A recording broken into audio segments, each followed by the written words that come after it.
See all these cool accessories on the model kit? They do fit into the ports of the Hasbro figure.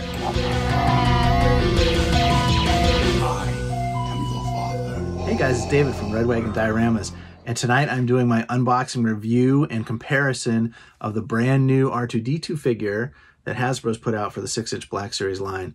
I'm a big fan. I really like this thing. It is great. Here's a side-by-side real quick showing the old Black Series figure compared to the new one. You can see you've got about a ½ inch of height difference here. I am probably going to buy multiples of this figure, honestly, because I think it has done all the things it needed to do to be an upgrade to the line as far as fixing the scale problem, giving you some really nice accessories, a decent paint job, a lot of display potential, honestly, with this figure. So hit the like button for me if you enjoyed this video. If you're new, please subscribe and leave me a comment below. All right, let's get into it. All right, guys, I've got the new R2-D2 here from Hasbro. Came from Hasbro Pulse. This is the 40th anniversary Return of the Jedi card back figure. This is their brand new R2-D2 sculpt, which is larger than the original. I'm going to open it up here and do a comparison review. There's the original R2 from the Black Series line, so significantly bigger, plus all these cool accessories and the internal storage that we've seen on the live streams. Probably the Black Series figure I've been looking forward to the most this year is this figure, because I just wanted to see how the new sculpt came out. I will say that I was disappointed in this delivery from Hasbro Pulse because the card is just trashed. I actually ordered from Pulse because I wanted a good carded version, and I tend to get the best quality cards from them usually, but this thing is just completely crushed and water damaged and smells gross. It's just, I don't know what happened to this thing. But anyway, I'm going to open it up and we'll take a look. No sense in saving this card back. Wow, it's really on there. Huh. Kind of looks like it's already been aged 40 years. Well done. All right, there we have a series of accessories. That's pretty cool, actually. All right, size-wise, guys, you can see the difference here between the original Black Series mold and the newly released one. Quite a difference. Height-wise, you're just at 3 inches here for the original, and you've got about almost 3.5 here on the new one. Red Wagon Dioramas, and I just received the brand new Star Wars Black Series R2-D2 this week, so I'm going to do a breakdown of that figure and a comparison to all my other R2-D2s here that are in 1/12 scale. And I have 1, 2, 3, 4, 5, 6, 7, 8 of them. So first up, we have the original Star Wars Black Series 6-inch scale R2-D2. This is the mold of the figure that we've all had in our collections for the last 10 years. It was one of the figures in the very first Orange Line wave when the line was debuted. It's always been a highly sought after figure. It's a really good R2-D2 figure, honestly. This figure is the only one that has these jetpacks that can be exchanged in the panels on the legs. So that's one nice feature that Hasbro had that none of the imports have. I think there was a version of the model kit that was released with those jetpacks, but I did not get that one. Also, one feature that the original R2 has in the Hasbro line is it has a little port there. It's hard to see. It's got a bigger port that fits this Luke Skywalker lightsaber. It's strange because it doesn't go all the way down. It sticks up really far, but it does give you a way to set up that scene when he, you know, shoots the lightsaber to Luke on the sail barge. It's served us well in the line for a long time, but the main drawback has been that it's been too short. So that's why Hasbro has corrected it with this brand new release here of their new mold, which is just a larger size, larger scale R2-D2. And this is a good look at the brand new figure here. So they added some more accessories, some more ports for different, you know, probes and tools and things coming out of R2. Plus they made the 2 blue arms articulated so you can open those. And they gave you storage inside. I'll show you that later. But this is a great new figure. I really like this one. I'm impressed with it. And it certainly is better scaled to the line than the original R2-D2, which was just too short. This one, of course, is the Dagobah version from Hasbro, which came on the 40th card back for Empire. Okay, in the second row, I have the 3 main import figures that most people are familiar with. First here on the left is the SH Figuarts R2-D2. Give you a good look at him here. So he's got these 2 accessories with the panels that open there, very similar to the Black Series. He does have the articulated blue arms, which none of the other figures in the line had previously. It does have a couple of unique features that, like, you can change the color of the light there by pushing down on the panel here, and it cycles through a couple different colors, blue and red and silver. And then the same thing on the back of the dome. You can change the color there by the button on the top here. So that's unique to this figure. None of the other R2-D2s have a light changing feature like that. I don't think that's really that important of a feature, but it is kind of a neat novelty thing. But overall, the SH Figuarts is just better quality plastic. You can feel it's very rigid, the type of plastic they use. If you've felt other Figuarts figures, you know what I mean. But the drawback to this guy is, of course, he's very expensive. For a while, he was selling for around $70 or $80. I think he might be a little bit more than that now. Depends if you can get a deal or not on eBay. All right, next we have the Mafex R2-D2. Now this guy is slightly taller than the SH Figuarts or the Bandai Model Kit, just by like 1/8 of an inch or so. But the main reason I got this obviously was for the drink tray. I wanted this for my Jabba's Palace setup. It also comes with a hologram of Princess Leia, which is a cool piece. You can see that the top piece just comes right off the dome there, so the drink fountain kind of just swivels around there. You can set it in different positions how you want. And then the drink tray itself is just loose set on his shoulders there.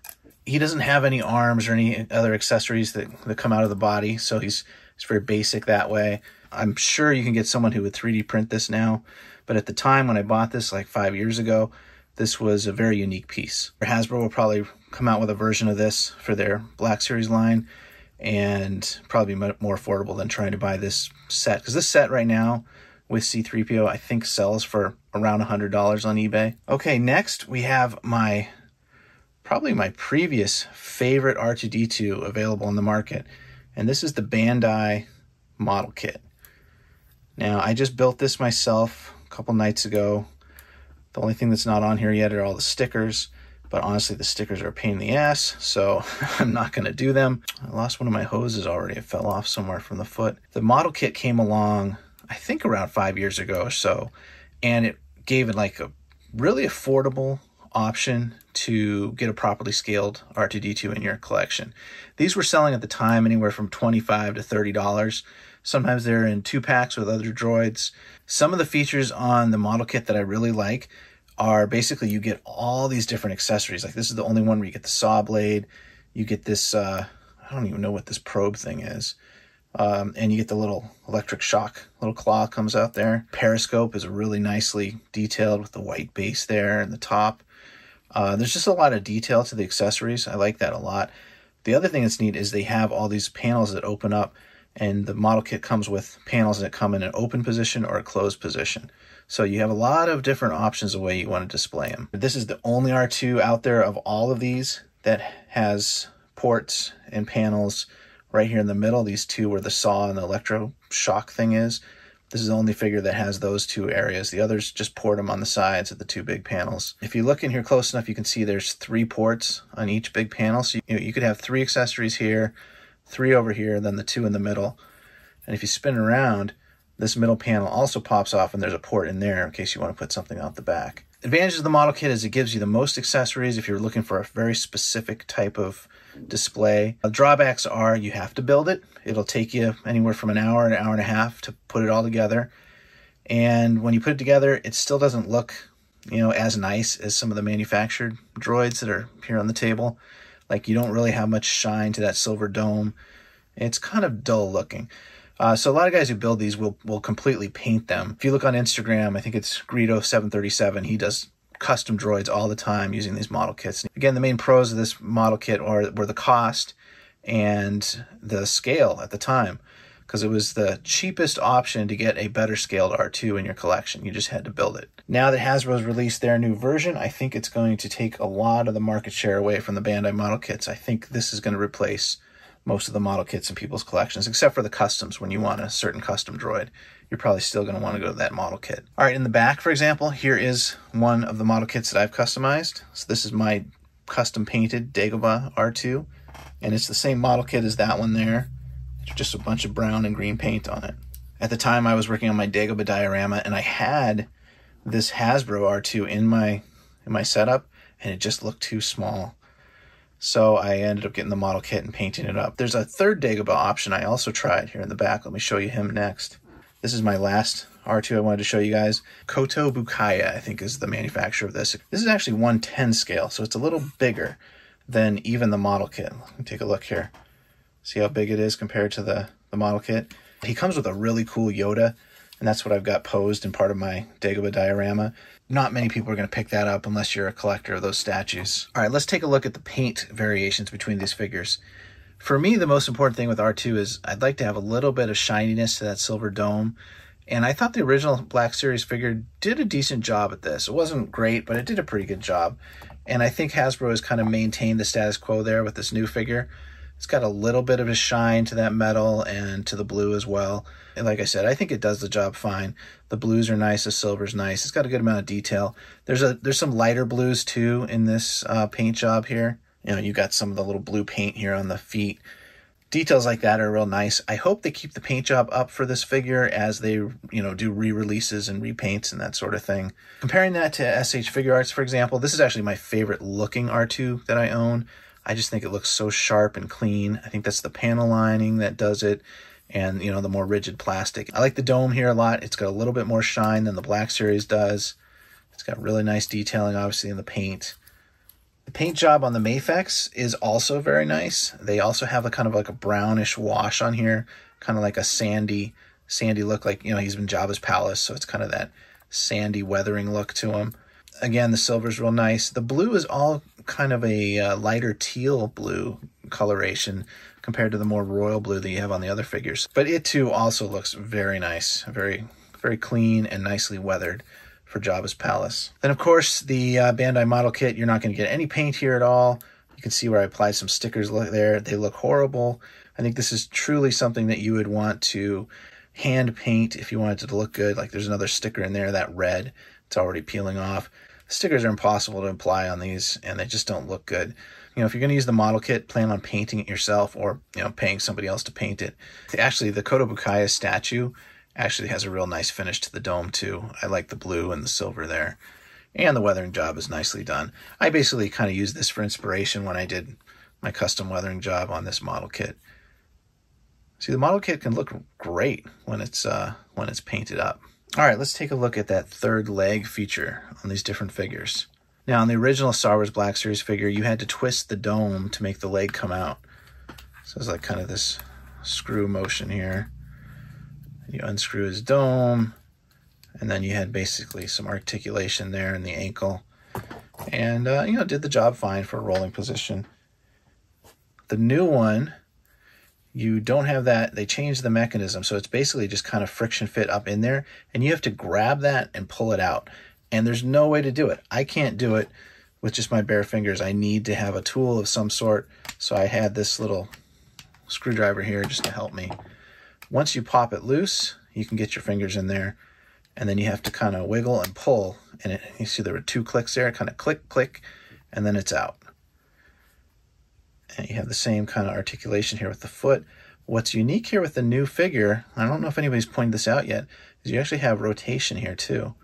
I don't know exactly when you would use that, but maybe it's something that could apply to, if you've got them in some sandy terrain or something and you want a little bit more distinction in your photo or something. But that's something I don't think any of the other figures give you, is any rotation here on that third leg. SH Figuarts here. Third leg is a spring-loaded feature, so you just push down and it pops out. It's interesting, it has that blue detail right there, paint on it. What you do have is you have actual rollers here on the feet here. The Mafex, I think, is the same thing. Spring-loaded. Yeah. Oh, it's harder to grab, though, but yeah, it pops out there. Nice clean closure there on the bottom. And again, you have real rollers here on the leg. Right, no rotation, though. Just straightforward. It's funny, the Mafex, if you rotate those legs, that tray goes right with you. So there's no real point in setting him up in motion if you're going to use the drink tray. The Bandai Model Kit is a little different. The leg is up in there, but you cannot get it out unless you pop the head off. Dismantling everything. So there's the head of the Bandai Model Kit. And that is the third leg, that square right there. So when I push on that, it's going to pop down. And it's supposed to slide, but it's not sliding. Something is bound up in there. So you can hear all that squeakiness, all that new plastic. These model kits are nice because they don't take any glue. Everything is just friction fit together. It can be a little bit tight. Like, it's hard to turn his dome like the legs just pop off, you know, they're just loose, but they are engineered really precisely, so all the parts fit together really nice. Dang, I wonder if this one will pop out. Okay, there's the dome. Here's the third leg. Oh, there you go. So this one works. Hey, you can see where I never painted that, right? I just left it inside the body when I did my weathering. But there you get a sense of what it looks like, and it just pushes back up inside. And then the dome just goes back on. The statue from Kotobukiya actually does come with a third leg. And it comes with a third leg piece, separate piece. If you want that in there, you just do that. See, it's got two different positions where you can key in that leg. One is in the standing position, and one is in the rolling position. So once it's there, it doesn't move. So there's a look at the Kotobukiya, the SH Figuarts, Bandai Model Kit weathered up, the new 6-inch Black Series from Hasbro, and the original 6-inch Black Series from Hasbro. And in the back, the Model Kit and the Mafex. All right, guys, so to wrap this up one more time, let me hit the highlights here. You got the Kotobukiya Dagobah statue figure. Looks really nice, but it's just too big. The Mafex here, this is really a one-trick pony. It's basically if you want that drink tray for your shelf, this is a really nice figure. But again, it's kind of expensive. I think it's like around $100 to buy this with the 3PO. And the 3PO, though he's kind of shiny, is kind of a junky figure. Next, the model kit. Again, I've been a huge fan of these model kits for a while. I think they're really cool the way you get all the accessories and like all the panels that have different different positions. Like for example, this is the only figure of the bunch where you get to see this little dome panel there in the open position where you have the sensor scope come up and it has the flap. That's only the model kit is going to give you that kind of detail if you want to display it that way. You might choose to do a model kit if you want to have a scene with the sensor scope just because this thing looks the best out of all of them. But you got to do your own paint job, and that's a lot of work. Plus, you got to build it. Honestly, I would recommend that all Black Series collectors get at least one model kit. I think just so you can experiment with it and play around with it. Plus, you get all these cool accessories, which will not go to waste. I'll show you that in a minute. And then we have the SH Figuarts.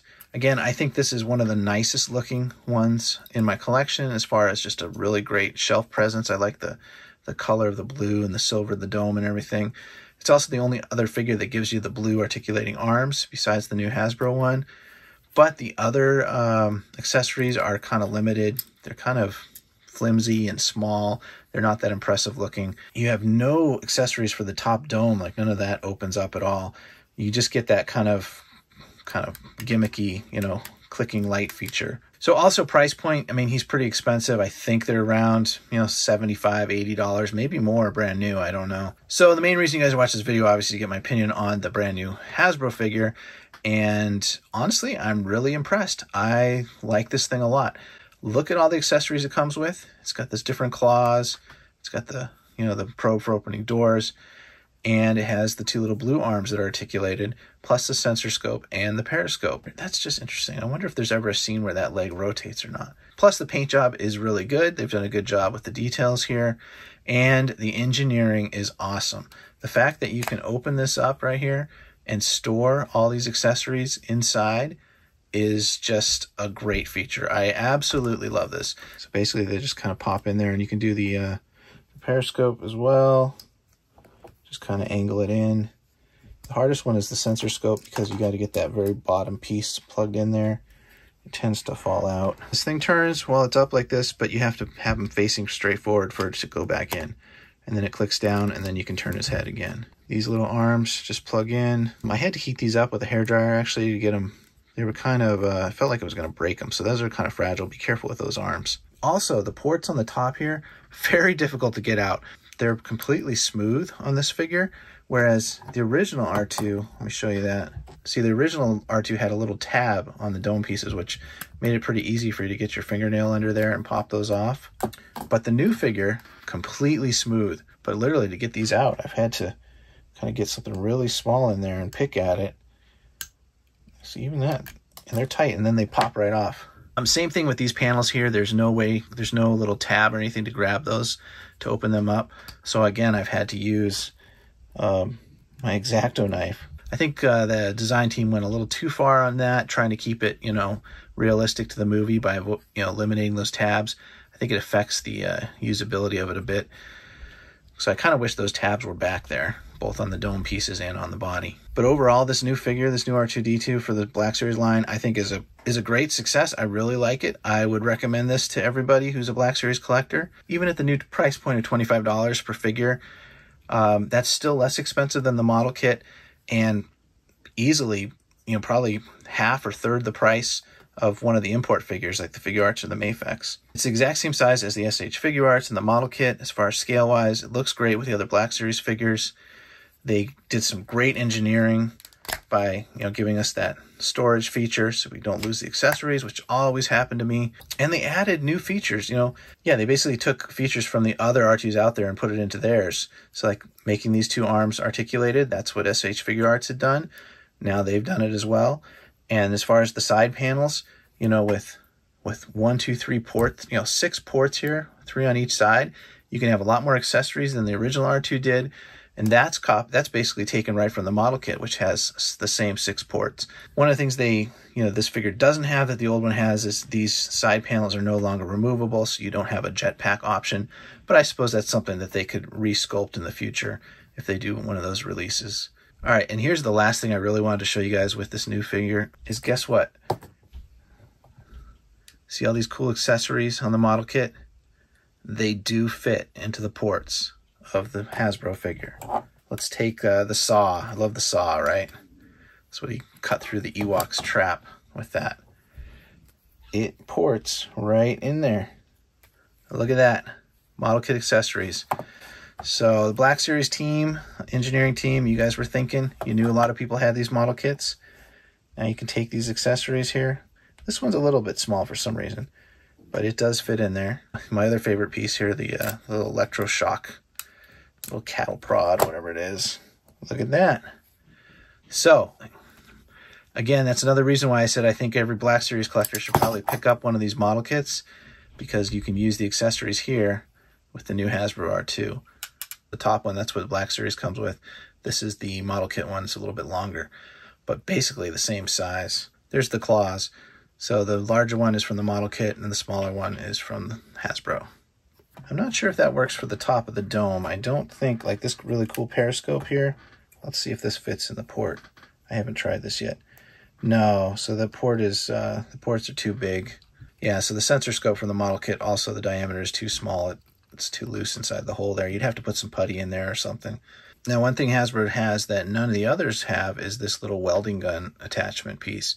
So that's unique to the new Hasbro figure. So that's a real nice add. So that's a breakdown of all my R2-D2s here in the 1/12 scale. All right, guys, I hope you enjoyed that comparison looking at all my R2-D2 figures for the 1/12 scale. All of them have been great over the years. I've enjoyed each one at different times, but I think Hasbro's really come through with this new figure. I'm a big fan of it. I'm probably going to be picking up multiples. It's going to be a popular figure because I know a lot of collectors are going to want to replace their old ones with this new one, given all the new features and the size and everything. They've already announced they're going to be doing R5-D4 and that other droid from Mandalorian, Grief Karga's droid. But I look forward to more droids in the line. Replace all of them that you did before. Give us new ones in the new body mold. Keep them coming, Hasbro, because these are great. More droids. And give us a good C-3PO with a shiny paint job, please. All right, guys, thanks for watching. Hit the like button for me. Check out these other videos on my channel, and I'll catch you on the next one. Bye.